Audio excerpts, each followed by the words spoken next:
아침에 눈 뜨자마자 시계를 보고 출근 준비에 쫓기는 하루가 시작됩니다. 자녀를 깨우고 밥 먹이고 학교 보내고 나는 또 회사로 향합니다. 저녁이 되면 피곤해 지쳐 소파에 앉아 핸드폰만 보다가 잠들고 맙니다.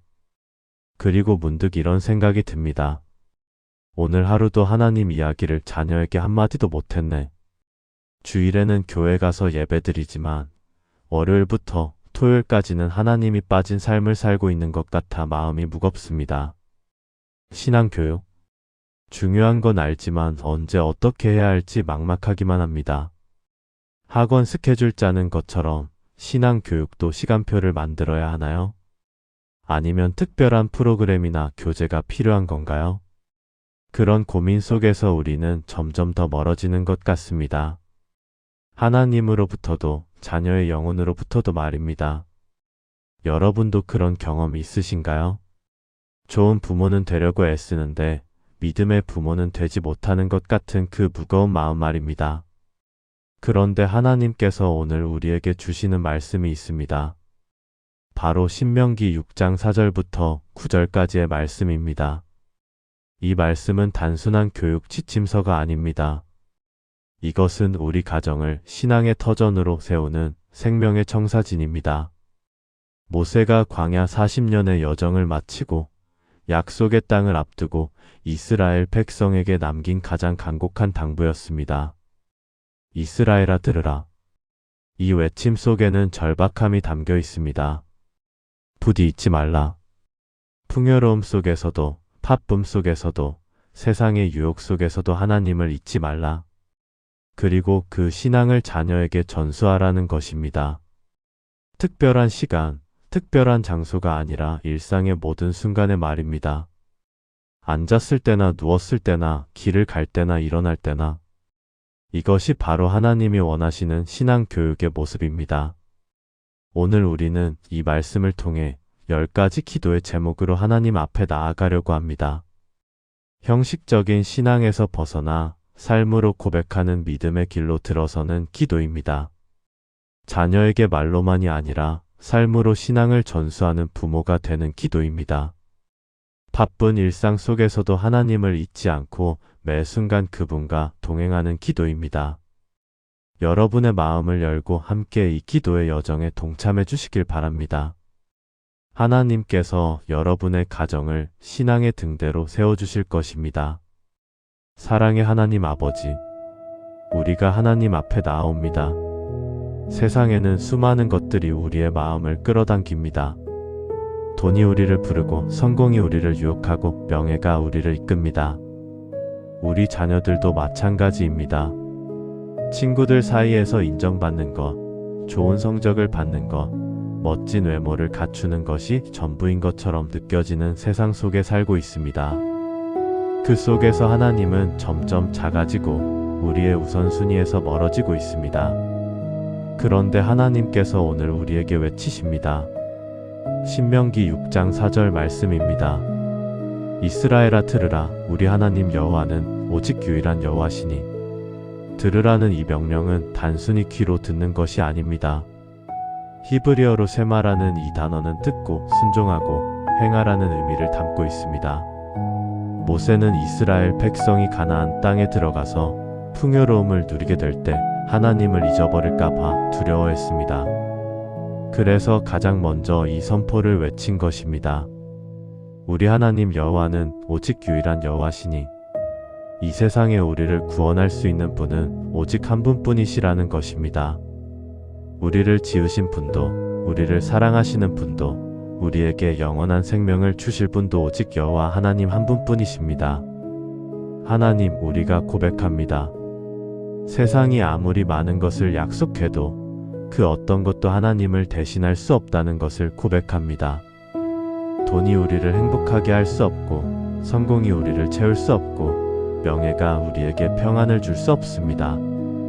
오직 하나님만이 우리 영혼의 갈급함을 채우실 수 있습니다.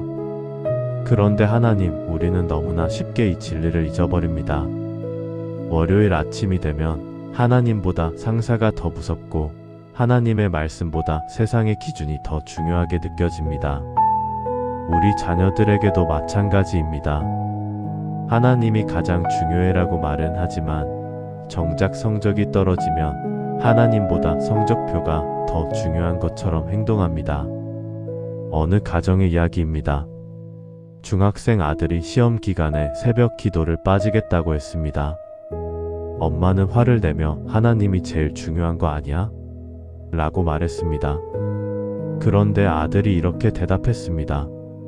엄마는 내가 기도하러 가는 것보다 성적 올리는 게 더 중요하잖아요. 지난번에 성적 떨어졌을 때 엄마가 얼마나 화냈는데요. 그 순간 엄마는 깨달았습니다. 자신이 입으로는 하나님이 최고라고 말하면서도 삶으로는 성적이 최고라고 가르치고 있었다는 것을 말입니다. 하나님, 우리도 그렇습니다. 고백은 쉽지만 삶으로 증명하는 것은 어렵습니다. 그래서 오늘 우리가 기도합니다. 하나님을 유일하신 분으로 고백하는 것이 단순히 입술의 고백이 아니라 삶의 고백이 되게 해주십시오. 우리의 선택 속에서, 우리의 우선순위 속에서, 우리의 시간 사용 속에서 하나님이 정말로 첫째 되시게 해주십시오. 자녀들이 우리의 삶을 보며 우리 부모님은 정말 하나님을 최고로 사랑하시는구나라고 느낄 수 있게 해주십시오. 세상이 아무리 많은 것을 약속해도 우리는 오직 한 분 하나님만 바라보며 살아가는 믿음의 가정이 되게 해주십시오. 전능하신 하나님 아버지, 우리가 하나님의 사랑 앞에 서 있습니다. 하나님께서 우리를 사랑하시되 독생자를 주실 만큼 사랑하셨습니다. 우리가 죄인 되었을 때에도, 우리가 하나님을 외면했을 때에도 변함없이 사랑하셨습니다. 그런데 우리는 어떻습니까? 하나님을 사랑한다고 말은 하지만 우리의 마음, 우리의 뜻, 우리의 힘이 온전히 하나님께 향하고 있지 못합니다. 마음의 절반은 세상을 향하고 뜻의 일부는 우리 자신의 계획에 있고 힘의 대부분은 돈 버는 일에 쏟아붓고 있습니다. 그리고 남은 것만 하나님께 드리며 제가 하나님을 사랑합니다 라고 말하고 있습니다. 하나님, 오늘 우리에게 주시는 말씀이 있습니다. 신명기 6장 5절 말씀입니다. 너는 마음을 다하고 뜻을 다하고 힘을 다하여 내 하나님 여호와를 사랑하라. 이 말씀은 타협이 없습니다. 조금 사랑하라는 것도 아니고 여유 있을 때 사랑하라는 것도 아닙니다. 마음을 다하고 뜻을 다하고 힘을 다하여 사랑하라는 것입니다. 히브리어로 레바브 마음, 네페시트, 메오드 입는 우리 존재의 전부를 의미합니다. 감정의 중심인 마음, 의지의 중심인 뜻, 행동의 원천인 힘 모두를 하나님께 드리라는 것입니다. 이것은 당시 이스라엘 백성에게 매우 도전적인 명령이었습니다. 주변 가나안 족속들은 여러 신을 섬기며 상황에 따라 필요한 신에게 제사를 드렸습니다. 풍년을 위해서는 바알에게, 전쟁을 위해서는 다른 신에게 제사하는 시기였습니다. 그런데 하나님은 말씀하십니다. 오직 나만 섬기라. 내 존재의 전부를 나에게 드리라. 이것이 바로 하나님이 원하시는 사랑입니다. 하나님, 우리의 현실을 고백합니다. 우리는 너무 많은 것에 마음을 나누어 주고 있습니다. 월요일에는 일에, 화요일에는 자녀 교육에, 수요일에는 재테크에, 목요일에는 건강에, 금요일에는 인간관계에, 토요일에는 휴식에 마음을 쏟다가 주일에만 잠깐 하나님을 생각합니다. 그리고 그것을 하나님을 사랑합니다 라고 착각하고 있습니다. 어느 청년의 간증입니다. 그는 대학 시절 신앙생활을 열심히 했습니다. 주일 예배는 물론 수요 예배, 금요 기도회까지 빠지지 않았습니다. 그런데 취업 준비를 시작하면서 모든 것이 바뀌었습니다. 수요 예배는 토익 학원 때문에 빠지고, 금요 기도회는 스터디 모임 때문에 빠지고, 새벽 기도는 피곤하다는 이유로 빠지기 시작했습니다. 그러다 어느 날 깨달았습니다. 자신이 하나님을 사랑한 것이 아니라 하나님을 이용했다는 것을 말입니다. 어려울 때는 붙들었지만 바쁠 때는 밀어냈습니다.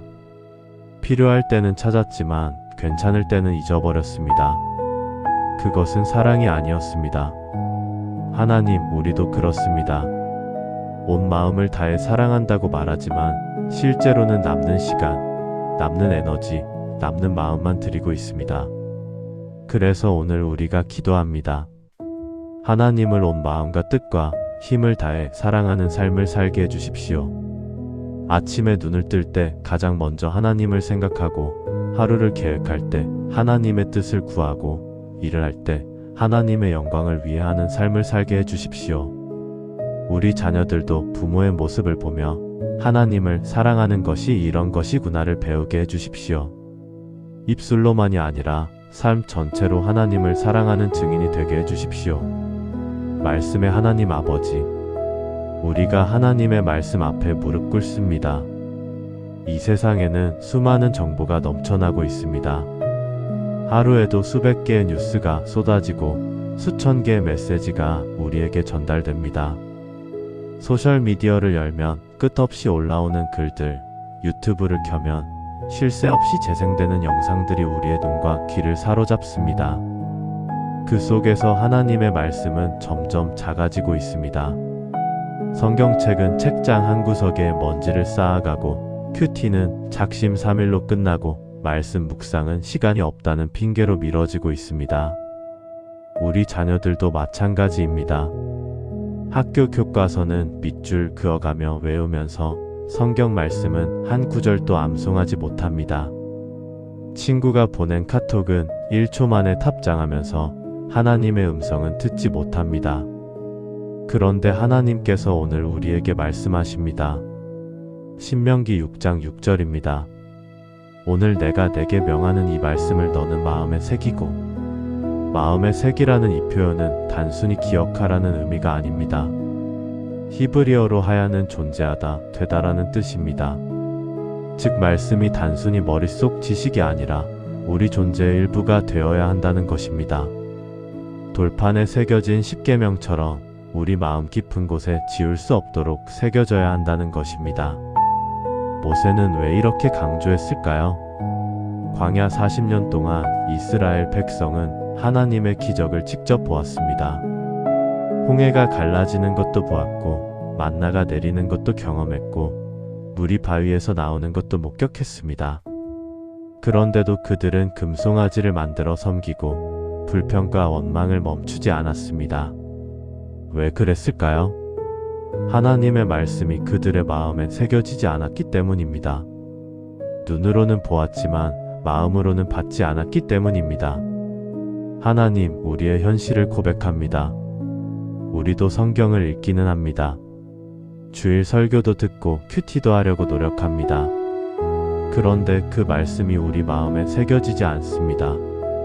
설교를 들을 때는 아멘하지만 교회 문을 나서면 다 잊어버립니다. 성경을 읽을 때는 은혜 받지만 하루만 지나면 무슨 내용이었는지 기억나지 않습니다. 말씀이 우리의 생각을 바꾸지 못하고, 우리의 행동을 변화시키지 못하고, 우리의 삶을 인도하지 못하고 있습니다. 어느 집사님의 이야기입니다. 그분은 매일 새벽 성경을 한 장씩 읽었습니다. 20년 동안 성경을 수십 번 통독했습니다. 그런데 어느 날 깨달았습니다. 자신이 성경을 읽기는 했지만 성경이 자신을 읽게 하지는 않았다는 것을 말입니다. 말씀을 머리로는 알았지만 마음으로는 받아들이지 않았다는 것을 깨달았습니다. 그래서 그분은 방법을 바꿨습니다. 성경 한 장을 읽는 대신 한 구절을 붙들었습니다. 그 한 구절을 아침에 읽고, 출근길에 묵상하고, 점심시간에 암송하고, 퇴근 후에 적용하기 시작했습니다. 그러자 놀라운 일이 일어났습니다. 말씀이 살아 움직이기 시작했습니다. 회사에서 불이한 지시를 받았을 때 말씀이 그를 붙들어 주었습니다. 가정에서 분노가 치밀어 올랐을 때 말씀이 그를 진정시켜 주었습니다. 외로움이 밀려왔을 때 말씀이 그를 위로해 주었습니다. 이것이 바로 말씀이 마음에 새겨진 삶입니다. 하나님, 우리에게도 이런 은혜를 주십시오. 많이 읽는 것보다 깊이 새기는 은혜를 주십시오. 말씀이 단순한 정보가 아니라 우리 존재의 일부가 되게 해주십시오. 아침에 일어나면 가장 먼저 말씀이 생각나고, 어려움을 만나면 자동으로 말씀이 떠오르고, 선택의 기로에 서면 말씀이 우리를 인도하는 삶을 살게 해주십시오. 우리 자녀들에게도 말씀 암송을 강요하기보다 말씀의 능력을 보여주는 부모가 되게 해주십시오. 부모가 말씀으로 사는 모습을 보며 자녀들도 자연스럽게 말씀을 사랑하게 되는 가정이 되게 해주십시오. 자비의 하나님 아버지, 우리가 부모로서 하나님 앞에 서 있습니다. 자녀를 키우는 일이 이렇게 어려운 줄 몰랐습니다. 밥 먹이고 씻기고 재우는 것만 해도 하루가 다 갑니다. 학교 숙제 확인하고 학원 스케줄 챙기고 시험 대비하는 것만으로도 정신이 없습니다. 그 속에서 신앙교육은 뒷전으로 밀려나고 있습니다. 나중에 시간 나면 해야지, 주일학교에서 배우겠지, 크면 알아서 하겠지라는 생각으로 미루고 있습니다. 그런데 마음 한구석에는 불안함이 자리 잡고 있습니다. 이렇게 키우다가 우리 아이가 하나님을 떠나면 어떡하지? 하나님, 오늘 우리에게 주시는 명령이 있습니다. 신명기 6장 7절입니다. 내 자녀에게 부지런히 가르치며 집에 앉았을 때에든지 길을 갈 때에든지 누웠을 때에든지 일어날 때에든지 이 말씀을 강론할지니라. 부지런히 가르치라는 이 명령은 히브리어로 샤난이라는 단어를 사용합니다. 이것은 날카롭게 하다, 반복하다라는 뜻입니다. 칼날을 갈듯이 반복해서 지속적으로 끊임없이 가르치라는 것입니다. 그런데 더 놀라운 것은 언제 가르치라는 것입니다. 집에 앉았을 때, 길을 갈 때, 누웠을 때, 일어날 때. 이것은 무엇을 의미합니까? 특별한 시간, 특별한 장소가 따로 있는 것이 아니라 일상의 모든 순간이 신앙 교육의 기회라는 것입니다. 당시 이스라엘 사회에서 자녀 교육은 부모의 가장 중요한 책임이었습니다. 랍비들은 이렇게 가르쳤습니다. 아버지가 아들에게 가르쳐야 할 것 토라율법, 직업, 수영. 그런데 그 중에서도 가장 먼저, 가장 중요한 것이 토라 교육이었습니다. 왜냐하면 토라는 단순한 지식이 아니라 삶의 방향이었기 때문입니다. 하나님, 우리의 현실을 고백합니다. 우리는 자녀에게 많은 것을 가르치려고 했습니다. 영어, 수학, 과학, 예체능까지 빠짐없이 가르칩니다. 학원비로 월급의 절반을 쏟아붓고 좋은 학군 찾아 이사도 합니다. 그런데 정작 하나님에 대해서는 가르치지 않습니다. 교회 다니면 되겠지, 목사님이 가르쳐 주시겠지라고 생각하며 책임을 미룹니다. 어느 아버지의 고백입니다. 그는 IT 회사 임원으로 성공한 사람이었습니다. 아들을 명문대에 보내기 위해 최선을 다했습니다. 초등학교 때부터 영어, 수학 과외를 시켰고, 중학교 때는 특목고 준비를 시켰고, 고등학교 때는 입시 컨설팅까지 받았습니다. 그리고 결국 아들은 서울대에 합격했습니다. 온 가족이 기뻐했습니다. 그런데 대학교 1학년이 끝날 무렵 아들이 말했습니다. 아빠, 저 교회 그만 다니려고요. 솔직히 하나님이 있는지도 모르겠고 왜 믿어야 하는지도 모르겠어요. 그 순간 아버지는 깨달았습니다. 자신이 아들에게 성공하는 법은 가르쳤지만 하나님을 믿는 법은 가르치지 않았다는 것을 말입니다. 공부는 함께 했지만 기도는 함께 하지 않았고 성적표는 확인했지만 영혼의 상태는 확인하지 않았습니다. 그리고 그 결과 아들은 세상에서는 성공했지만 신앙에서는 실패한 청년이 되어버렸습니다. 하나님, 우리도 두렵습니다. 세상의 기준으로는 좋은 부모가 될 수 있을지 몰라도 신앙의 기준으로는 실패한 부모가 될까봐 두렵습니다. 그래서 오늘 우리가 기도합니다. 자녀에게 부지런히 하나님을 가르치는 지혜를 주십시오. 특별한 프로그램이나 교재가 아니라 일상 속에서 자연스럽게 하나님을 이야기하는 가정이 되게 해주십시오. 밥 먹을 때 이 음식 주신 하나님께 감사하자. 학교 갈 때 하나님이 너를 지켜주실 거야. 잘 때 오늘 하루도 함께 하신 하나님께 기도하자라고 말하는 부모가 되게 해주십시오. 자녀의 성적보다 영혼을 더 소중히 여기고 세상의 성공보다 하나님과의 관계를 더 중요하게 여기는 가정이 되게 해주십시오. 그래서 우리 자녀들이 자라서 우리 부모님이 내게 준 가장 큰 유산은 믿음이었다고 고백할 수 있게 해주십시오. 생명의 하나님 아버지, 우리가 하나님의 임재 앞에 서 있습니다. 우리의 하루는 바쁘게 흘러갑니다. 아침에 눈을 뜨면 알람을 끄고 핸드폰부터 확인합니다. 출근 준비를 하면서 뉴스를 보고 차 안에서는 라디오를 듣고 회사에 도착하면 컴퓨터 앞에 앉아 일을 합니다. 점심을 먹고 오후 업무를 하고 퇴근해서 집에 오면 TV를 켜고 저녁을 먹고 다시 핸드폰을 보다가 잠이 듭니다. 그렇게 하루가 지나갑니다. 그런데 문득 깨닫습니다. 오늘 하루 중 단 한 번도 하나님을 생각하지 않았다는 것을 말입니다. 하나님, 우리가 이렇게 살아도 되는 걸까요? 하나님께서 우리에게 생명을 주시고 호흡을 주시고 이 하루를 허락하셨는데 우리는 그 하나님을 잊고 살아가고 있습니다. 그런데 하나님께서 오늘 우리에게 말씀하십니다. 신명기 6장 7절 후반부입니다. 집에 앉았을 때에든지 길을 갈 때에든지 누웠을 때에든지 일어날 때에든지. 이 말씀은 무엇을 의미합니까? 집에 앉았을 때 우리가 쉬고 있을 때, 가족과 함께 있을 때, 길을 갈 때 우리가 이동하고 있을 때, 바쁘게 움직일 때, 누웠을 때 하루를 마무리하며 잠자리에 들 때, 일어날 때 새로운 하루를 시작하며 눈을 뜰 때, 즉 우리 삶의 모든 순간, 모든 상황에서 하나님을 기억하라는 것입니다. 유대인들은 이 말씀을 매우 구체적으로 실천했습니다. 아침에 일어나면 모대 안위주님께 감사합니다 라는 기도를 드렸습니다. 밥을 먹을 때는 바룩 아타 아도나이 찬송하리로다 주님라는 축복 기도를 했습니다. 문을 나설 때는 문설주에 있는 성경 구절이 담긴 작은 함을 만지며 하나님을 기억했습니다. 잠들기 전에는 성경을 암송하며 하루를 마무리했습니다. 이것이 바로 일상 속에서 하나님을 기억하는 삶입니다.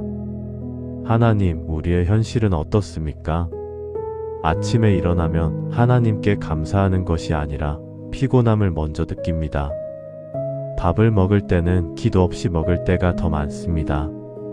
출근길에는 하나님을 생각하는 것이 아니라 오늘 해야 할 일을 생각합니다.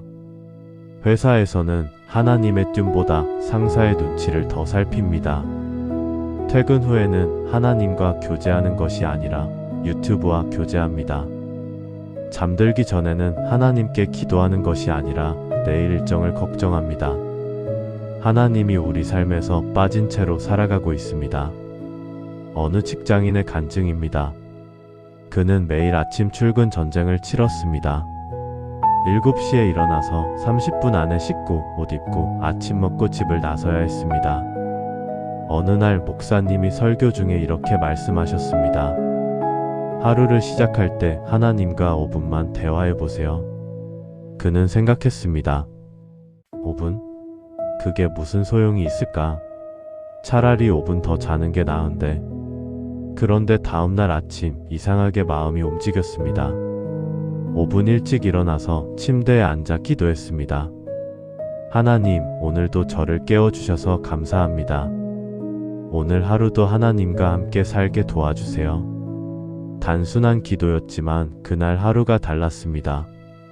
지하철에서 자리 싸움을 하다가 하나님, 제가 양보해야겠죠? 하는 생각이 들었습니다. 회사에서 부당한 일을 목격했을 때 하나님, 제가 말해야 할까요? 하고 기도했습니다. 점심시간에 동료들이 험담할 때 하나님, 저는 빠져야겠습니다 하며 자리를 피했습니다. 그는 깨달았습니다. 아침 5분의 기도가 하루 24시간을 바꾼다는 것을 말입니다. 하나님을 의식하며 사는 삶이 얼마나 다른지를 경험했습니다. 하나님, 우리에게도 이런 은혜를 주십시오. 아침에 눈을 뜰 때 오늘도 생명 주셔서 감사합니다 라고 고백하는 입술을 주십시오. 출근길에 하나님, 오늘 제가 만나는 사람들에게 선한 영향력이 되게 해주세요 라고 기도하는 마음을 주십시오. 일할 때 이 일을 하나님께 하듯 하겠습니다 라고 다짐하는 자세를 주십시오. 어려운 일을 만날 때 하나님 도와주세요 라고 즉각 부르짖는 반응을 주십시오. 저녁에 집에 돌아와서 오늘 하루도 지켜주셔서 감사합니다 라고 고백하는 감사를 주십시오. 잠들기 전에 내일도 하나님과 함께 시작하겠습니다. 라고 다짐하는 믿음을 주십시오. 우리 자녀들도 보게 해주십시오. 부모가 일상의 모든 순간 하나님을 기억하며 사는 모습을 말입니다. 그래서 자녀들도 자연스럽게 하나님은 특별한 날에만 만나는 분이 아니라 매 순간 함께 하시는 분이구나를 깨닫게 해주십시오. 새벽을 깨우시는 하나님 아버지, 우리가 아침의 주인이신 하나님 앞에 나아옵니다. 매일 아침이 반복됩니다. 알람이 울리고 눈을 뜨고 하루가 시작됩니다. 그런데 그 아침을 어떻게 시작하느냐에 따라 하루 전체가 달라집니다. 불평으로 시작하는 사람은 하루 종일 불평하고 감사로 시작하는 사람은 하루 종일 감사합니다. 세상 생각으로 시작하는 사람은 하루 종일 세상에 끌려가고 하나님 생각으로 시작하는 사람은 하루 종일 하나님과 동행합니다. 하나님, 우리는 어떻게 아침을 시작하고 있습니까? 대부분 피곤함과 짜증으로 시작합니다. 아, 벌써 아침이야? 5분만 더 자고 싶은데. 일어나자마자 핸드폰을 켜서 메시지를 확인하고 뉴스를 보고 SNS를 확인합니다. 하나님을 생각하기도 전에 세상의 정보로 머리가 가득 찹니다. 그런데 하나님께서 오늘 우리에게 말씀하십니다. 신명기 6장 7절에 일어날 때든지입니다. 시편 5장 3절도 이렇게 말씀합니다. 여호와여, 아침에 주께서 나의 소리를 들으시리니 아침엔 내가 주께 기도하고 바라리이다. 아침은 하나님께 드리는 첫 열매입니다. 하루 중 가장 맑은 정신, 가장 신선한 에너지, 가장 순수한 마음을 하나님께 드리는 시간입니다. 구약시대 제사장들은 새벽마다 번제단의 불을 정리하고 새로운 제물을 드렸습니다. 그것은 하나님, 오늘도 당신이 우리 삶의 중심입니다. 라는 고백이었습니다. 예수님도 새벽에 일어나 기도하셨습니다. 마가복음 1장 35절은 이렇게 기록합니다. 새벽 아직 밝기 전에 예수께서 일어나 나가 한적한 곳으로 가사 거기서 기도하시더니, 예수님조차도 하루를 하나님과의 교제로 시작하셨는데 하물며 우리는 어떻게 해야 하겠습니까? 하나님, 우리의 아침을 고백합니다. 너무 많은 아침이 허비되고 있습니다. 늦잠으로, 서두름으로, 걱정으로, 불안으로 시작하는 아침들입니다. 하나님께 좋은 아침입니다. 라고 인사하기도 전에 세상과 대화를 시작합니다. 하나님께 오늘도 함께 해주세요. 라고 기도하기도 전에 세상 일정에 쫓기기 시작합니다. 어느 집사님의 변화된 이야기입니다. 그분은 30년 직장 생활을 했지만 단 한 번도 새벽 기도를 해본 적이 없었습니다. 저는 아침형 인간이 아니에요. 새벽 기도는 저랑 안 맞아요. 그런데 건강검진에서 암 진단을 받았습니다. 그날 밤 잠을 이루지 못하고 뒤척이다가 새벽 4시에 벌떡 일어났습니다. 그리고 무릎을 꿇고 기도했습니다. 하나님, 저를 살려주세요. 제가 잘못 살았습니다. 이제라도 하나님과 함께 살고 싶습니다. 그날 이후 그분의 아침이 바뀌었습니다. 매일 새벽 4시에 일어나 30분씩 기도하기 시작했습니다. 처음에는 힘들었습니다. 졸리고 피곤하고 계속하기 어려웠습니다. 그런데 2주가 지나자 신기한 일이 일어났습니다. 아침이 기다려지기 시작했습니다. 하나님과 만나는 그 시간이 하루 중 가장 행복한 시간이 되었습니다. 그리고 하루 전체가 달라졌습니다. 회사에서 스트레스를 받아도 오늘 아침에 하나님께 이 일을 맡겼지 하며 평안했습니다. 어려운 결정을 해야 할 때도 아침에 기도했으니 하나님이 인도하실 거야 하며 담대했습니다. 6개월 후 재검사 결과 암이 완전히 사라졌습니다. 의사는 기적이라고 했지만 그분은 알았습니다. 육체의 암도 치유하셨지만 더 중요한 것은 영혼의 병을 치유하셨다는 것을 말입니다. 하나님 없이 살던 삶에서 하나님과 함께 시작하는 삶으로 바뀐 것, 그것이 진짜 기적이었습니다. 하나님, 우리에게도 이런 은혜를 주십시오. 내일 아침부터 하나님과 함께 시작하는 습관을 주십시오. 눈을 뜨자마자 하나님 감사합니다. 오늘도 저와 함께 해주세요 라고 고백하는 입술을 주십시오. 침대에서 일어나기 전 5분이라도 하나님께 기도하는 시간을 갖게 해주십시오. 세상 소식보다 하나님의 말씀을 먼저 듣는 귀를 주십시오. SNS보다 성경을 먼저 펴는 손을 주십시오. 그래서 아침마다 영적으로 충전되어 하루를 힘차게 시작하는 믿음의 사람들이 되게 해주십시오. 우리 자녀들도 보게 해주십시오. 부모가 매일 아침 하나님과 교제하는 모습을 말입니다. 그래서 자녀들도 자연스럽게 아침은 하나님과 함께 시작하는 시간이구나를 배우게 해주십시오. 평강의 하나님 아버지, 우리가 하루를 마무리하며 하나님 앞에 나옵니다. 긴 하루였습니다. 아침부터 저녁까지 쉴 새 없이 달려왔습니다. 일하고 먹고 움직이고 생각하고 말하고 결정하며 하루를 보냈습니다. 이제 하루가 끝나가고 있습니다. 몸은 지치고 마음은 복잡하고 머리는 무겁습니다. 그리고 침대에 누워 잠들려고 합니다. 그런데 하나님, 우리는 어떻게 하루를 마무리하고 있습니까? 대부분 핸드폰을 보다가 잠듭니다. 유튜브를 보고 SNS를 확인하고 뉴스를 읽다가 눈이 감깁니다.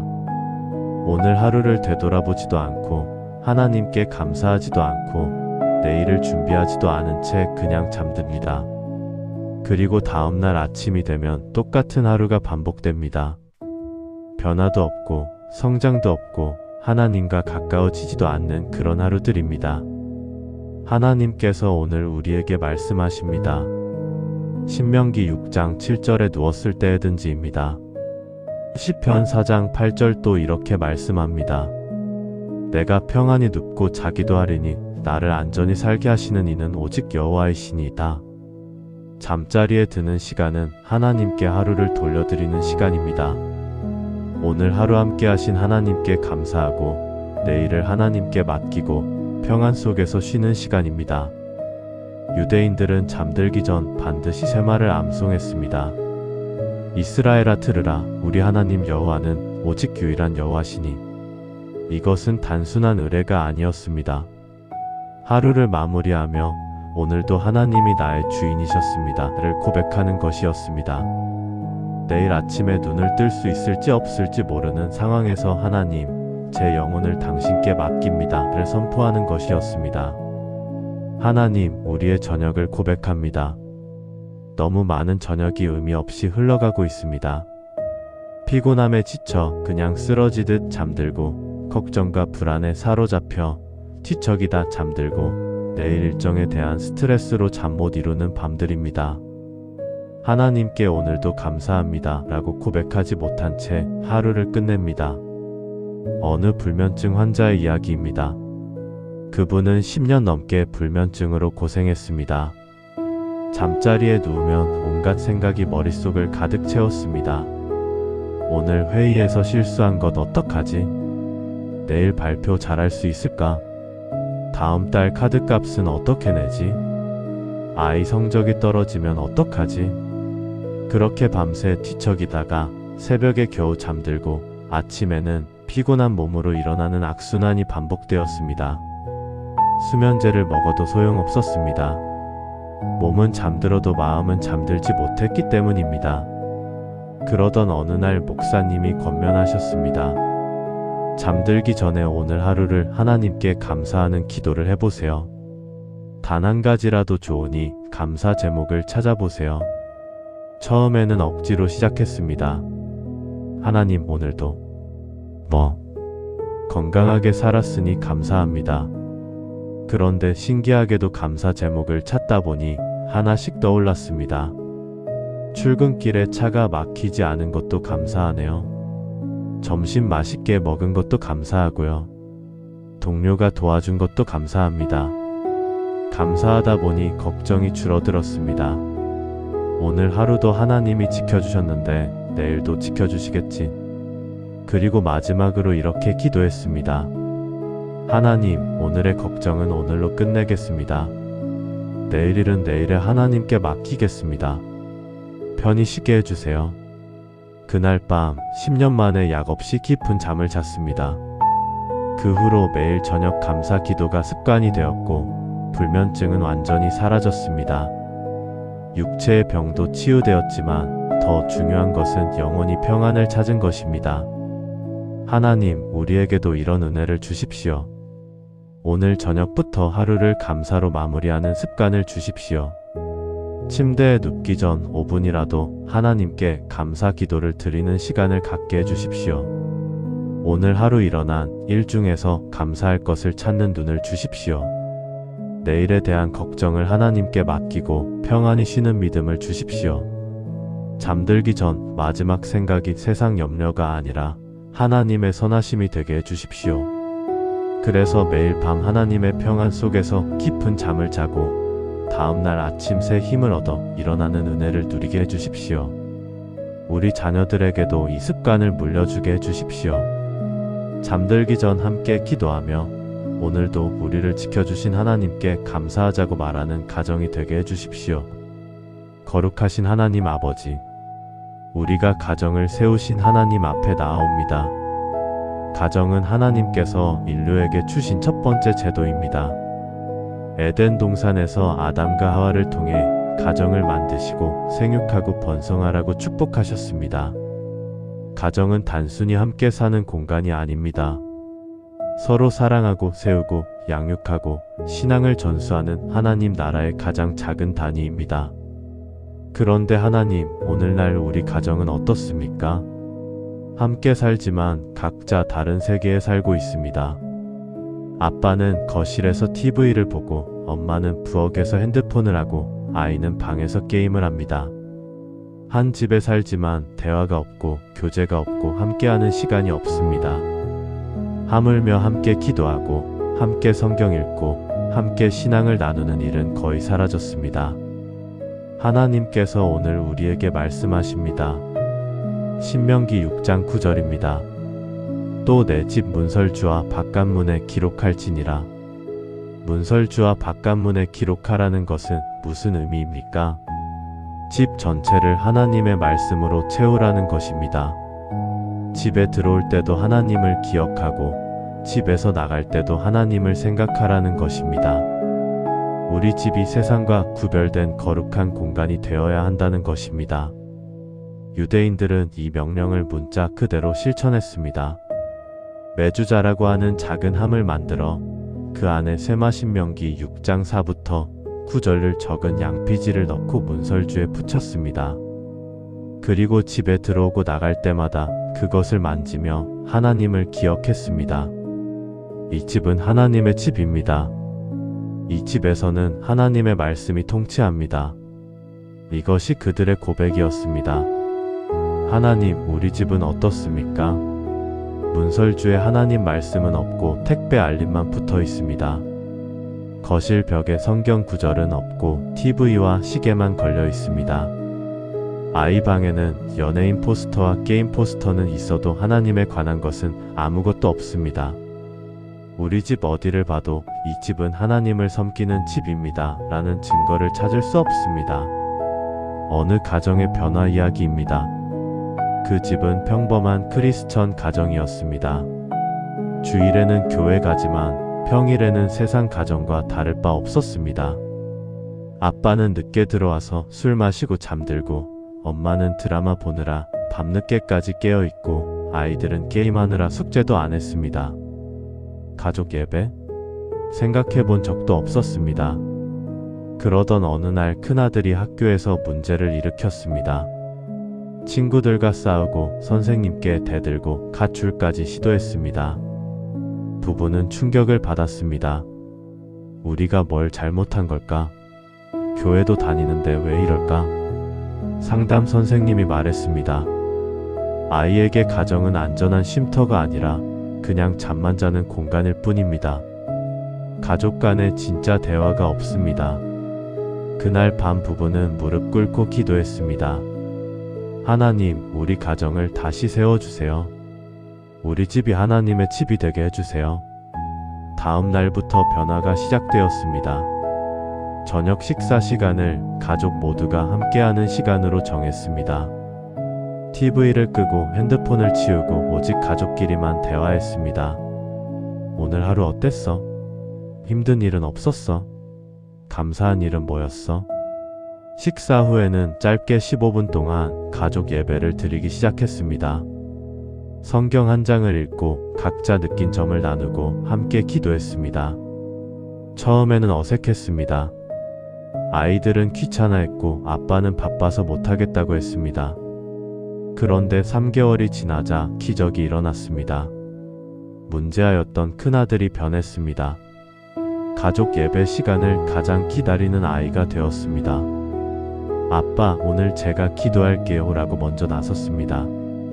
그리고 1년 후 그 아이는 교회 청소년부에서 리더가 되었습니다. 하나님, 이것이 가정을 신앙의 터전으로 세우는 능력입니다. 우리 가정도 이렇게 변화시켜 주십시오. 우리 집이 단순히 잠자고 밥 먹는 공간이 아니라 하나님을 만나는 성전이 되게 해주십시오. 거실에, 침실에, 부엌에, 아이방에 하나님의 말씀이 보이게 해주십시오.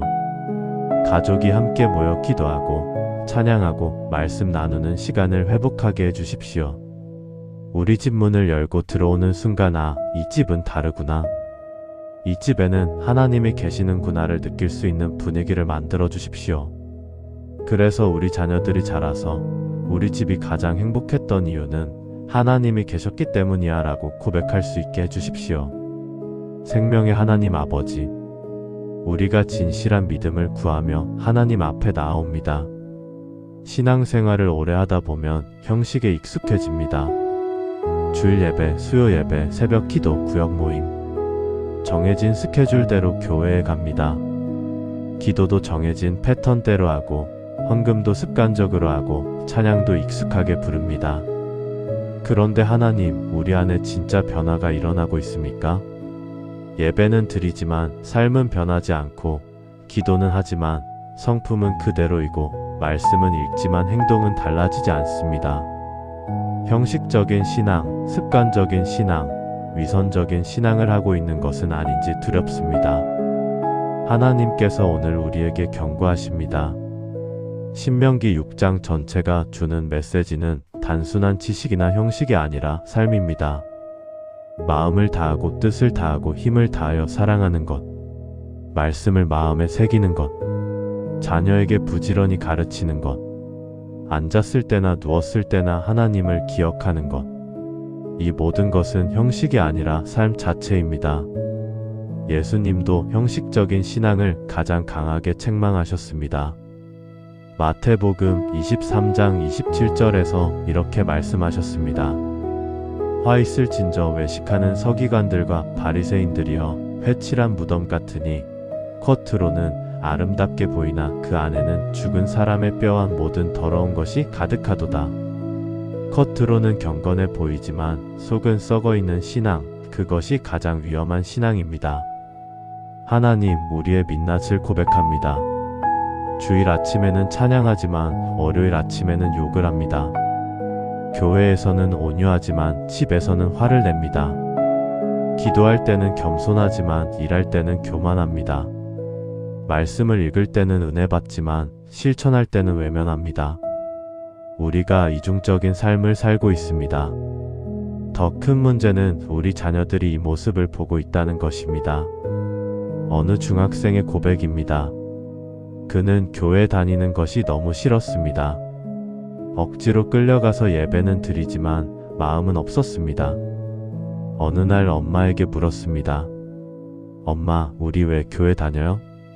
무슨 소용이 있어요? 엄마는 당황하며 대답했습니다. 하나님을 믿어야지. 하나님이 우리를 사랑하시잖아. 그러자 아들이 이렇게 말했습니다. 엄마는 하나님 사랑한다고 하면서 왜 아빠한테 그렇게 심하게 대해요? 어제도 아빠 퇴근하자마자 소리 지르고 문 쾅 닫고 들어갔잖아요.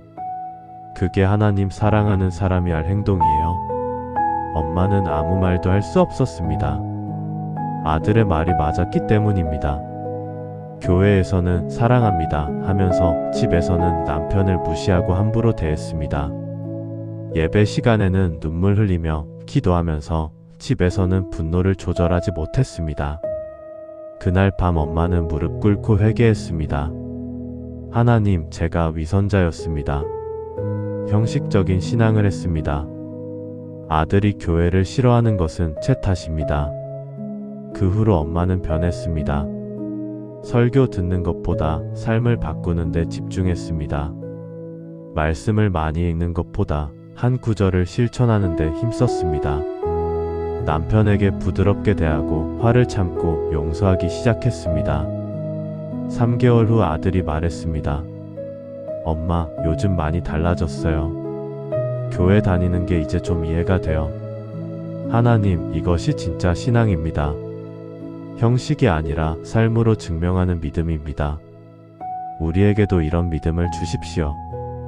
주일만 크리스천이 아니라 월요일부터 토요일까지 크리스천인 삶을 살게 해주십시오. 교회 안에서만 착한 사람이 아니라 집에서도, 직장에서도, 길거리에서도 그리스도인의 향기를 풍기는 사람이 되게 해주십시오. 말씀을 많이 아는 것보다 하나라도 실천하는 사람이 되게 해주십시오. 기도를 길게 하는 것보다 기도한 대로 사는 사람이 되게 해주십시오. 우리 자녀들이 부모의 삶을 보며 저도 저렇게 살고 싶어요. 저도 하나님을 믿고 싶어요 라고 말할 수 있게 해주십시오. 입술의 고백이 아니라 삶의 간증으로 복음을 전하는 가정이 되게 해주십시오. 영원하신 하나님 아버지, 우리가 세대를 이어가는 하나님 앞에 나아옵니다. 하나님께서 아브라함을 부르실 때 이렇게 말씀하셨습니다. 내가 그에게 명하여 그의 자손에게 명령하여 여호와의 도를 지켜 공의와 정의를 행하게 하려고 그를 택하였나니. 하나님의 관심은 한 세대에 머물지 않습니다. 다음 세대, 그 다음 세대, 천대까지 이어지는 믿음의 유산입니다. 그런데 하나님, 오늘날 우리는 어떻습니까? 우리 세대에서 신앙이 끊기는 것을 보고 있습니다. 할아버지, 할머니는 신실한 믿음의 사람이었는데 부모 세대는 형식적으로 신앙생활을 하고 자녀 세대는 아예 교회를 떠나고 있습니다. 3대가 함께 교회 다니는 가정이 점점 사라지고 있습니다. 청년부는 텅텅 비고 청소년부는 몇 명 남지 않았습니다. 이것이 오늘날 한국 교회의 슬픈 현실입니다. 하나님께서 오늘 우리에게 주시는 메시지가 있습니다. 신명기 6장 전체가 말하는 핵심은 세대 계승입니다. 내 자녀에게 부지런히 가르치라. 앉았을 때나 누웠을 때나 강론하라. 손목에 메고 미간에 붙이라. 집 문설주와 바깥문에 기록하라. 왜 이렇게까지 강조하십니까? 다음 세대가 하나님을 잊어버릴까 봐 두려우시기 때문입니다. 사사기 2장 10절은 가슴 아픈 구절입니다. 그 세대의 사람도 다 그 조상들에게로 돌아갔고 그 후에 일어난 다른 세대는 여호와를 알지 못하며 여호와께서 이스라엘을 위하여 행하신 일도 알지 못하였더라. 한 세대가 신앙 교육을 게을리하자 다음 세대가 하나님을 모르게 되었습니다. 그리고 그 결과는 참담했습니다. 이스라엘은 우상 숭배에 빠지고 도덕적으로 타락하고 영적으로 어둠에 갇혔습니다. 하나님, 우리는 어떻습니까? 우리는 자녀에게 무엇을 물려주려고 합니까? 재산? 학벌? 인맥? 이런 것들도 중요할 수 있습니다. 그런데 가장 중요한 것은 신앙입니다. 믿음이 없으면 재산이 있어도 불행하고 학벌이 있어도 공허하고 인맥이 있어도 외롭습니다. 어느 장로님의 후회 이야기입니다. 그분은 평생 사업에 성공해서 큰 재산을 모았습니다. 자녀들에게 좋은 교육을 시켰고 넓은 집을 물려주었고 사업체까지 넘겨주었습니다. 그런데 70세가 되어 돌아보니 허무했습니다. 세 자녀 모두 교회를 떠났습니다. 큰아들은 교회는 시간 낭비라고 말했습니다. 둘째 딸은 하나님이 계시면 왜 세상이 이렇게 불공평해요? 라고 반문했습니다. 막내 아들은 아빠는 신앙인이라고 하는데 집에서는 화만 내잖아요 라고 비난했습니다. 장로님은 깨달았습니다. 자녀들에게 물질은 물려주었지만 신앙은 물려주지 못했다는 것을 말입니다. 주일마다 교회는 갔지만 가정에서 신앙 교육을 하지 않았습니다. 돈 버느라 바빠서 함께 기도할 시간을 내지 않았습니다. 자녀들에게 공부 열심히 해서 성공해라고는 말했지만 하나님을 사랑하며 살아라고는 말하지 않았습니다. 그래서 자녀들은 세상에서는 성공했지만 신앙에서는 실패한 사람들이 되었습니다. 장로님은 남은 생을 기도로 보내기로 결심했습니다. 매일 새벽 자녀들의 구원을 위해 눈물로 기도했습니다. 5년이 지났을 때 첫 번째 기적이 일어났습니다. 막내 아들이 교회로 돌아왔습니다.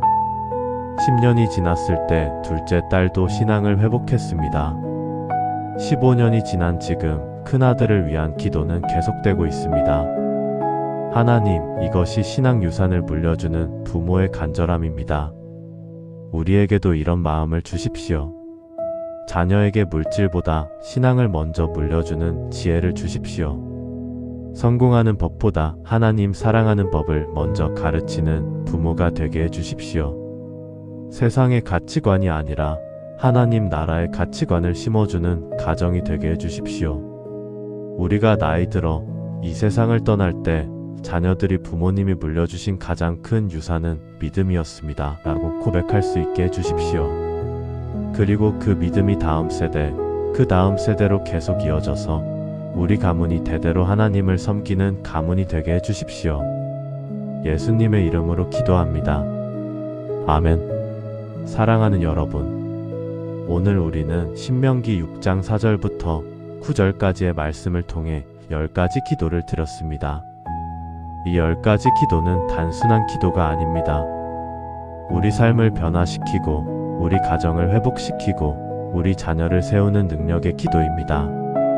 오늘부터 이 기도를 여러분의 것으로 만드시길 바랍니다. 매일 아침 하나님과 함께 시작하고 매일 저녁 하나님께 감사하며 마무리하십시오. 자녀와 함께 기도하고 가족과 함께 말씀을 나누십시오. 그래서 여러분의 가정이 이 세대의 빛이 되고 다음 세대의 희망이 되길 기도합니다. 하나님께서 여러분과 여러분의 가정을 축복하실 줄 믿습니다.